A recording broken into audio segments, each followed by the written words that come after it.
ছোট্ট একটি সেটিংস যদি আপনি আপনার মোবাইলে করে রাখেন তাহলে ভূমিকম্প হওয়ার আগে আপনার মোবাইলে সিগন্যাল আসবে, আপনাকে সতর্ক করবে। সেই সতর্ক অনুযায়ী আপনি কিন্তু ভূমিকম্প যে হবে তার জন্য একটু হলেও প্রস্তুতি নিতে পারবেন। চলুন সেই সেটিংসটা কিভাবে করা যায় আমরা করে নিই। আসসালামু আলাইকুম রহমতুল্লাহ। হ্যালো ফ্রেন্ডস, প্রথমে চলে যাব হচ্ছে আমরা সেটিংস আইকনে। মোবাইলের মধ্যে রয়েছে এই যে উপরে আমি প্যাডে চলে এলাম, এখানে সেটিংস আইকনটা রয়েছে, এই যে দেখতে পাচ্ছেন সেটিংসে আমি ক্লিক করলাম।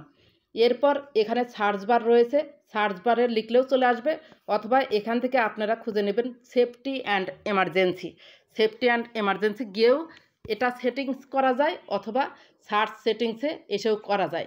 সবার মোবাইলে সেফটি অ্যান্ড এমার্জেন্সি নেই, যেমন আমার মোবাইলে সেফটি অ্যান্ড এমার্জেন্সি নেই, তাই আমি এখানে ইংরেজিতে লিখব আর্থ কোয়াক। এই যে আর্থ কোয়াক অ্যালার্ট চলে এসেছে, আর্থ কোয়াক অ্যালার্টে আমি ক্লিক করলাম। এই যে এখানে দেখতে পাচ্ছেন বিপজ্জনক চিহ্ন রয়েছে, আর্থ কোয়াক অ্যালার্টস, এটা কিন্তু আমার চালু রয়েছে। এটা যদি আমি অফ করে দেই তাহলে এরকম দেখা যাবে, আর যদি চালু করে দেই এরকম দেখা যাবে। টার্ন অন লোকেশন, আপনারা লোকেশনটাও চালু করে রাখতে পারেন, এখানে চাপ দিলেই লোকেশনটা চালু হয়ে যাবে। এই যে এটা চালু করে দিলেন। এরপর ব্যাকে চলুন, ব্যাকে গিয়ে আমরা আবার আর্থ কোয়াকে একটু যাব, আবার একটু আমরা ক্লিক করি। কিভাবে আমাদের সতর্ক করবে সেটা আমরা একটু দেখে নেই। এই যে সিএ ডেমো নিচে দেখতে পাচ্ছেন, সিএ ডেমোতে আপনারা কিন্তু একটু শব্দ শুনলেন, মিউজিক শুনলেন। এরপর নিচে দেখতে পাচ্ছেন লার্ন আর্থকোয়াক সেফটি টিপস।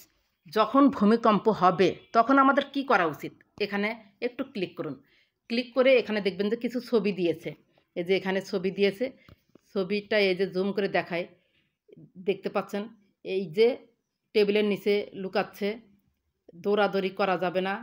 এখানে কিন্তু আপনারা এই জিনিসগুলো পড়বেন, পড়ে তাৎক্ষণিক ডিসিশান নেবেন। এই যে আরও ছবি দেখতে পারবেন, আপনারা যদি ক্লিক করে করে দেখেন তাহলে দেখতে পারবেন। আশা করি বুঝতে পেরেছেন যে আর্থ কোয়াক অ্যালার্টস এটা কীভাবে চালু করবেন। আশা করি ভিডিওটি ভালো লেগেছে। যদি ভিডিওটি ভালো লেগে থাকে তাহলে সাথেই থাকবেন। ভালো থাকবেন, সুস্থ থাকবেন। আল্লাহ হাফেজ।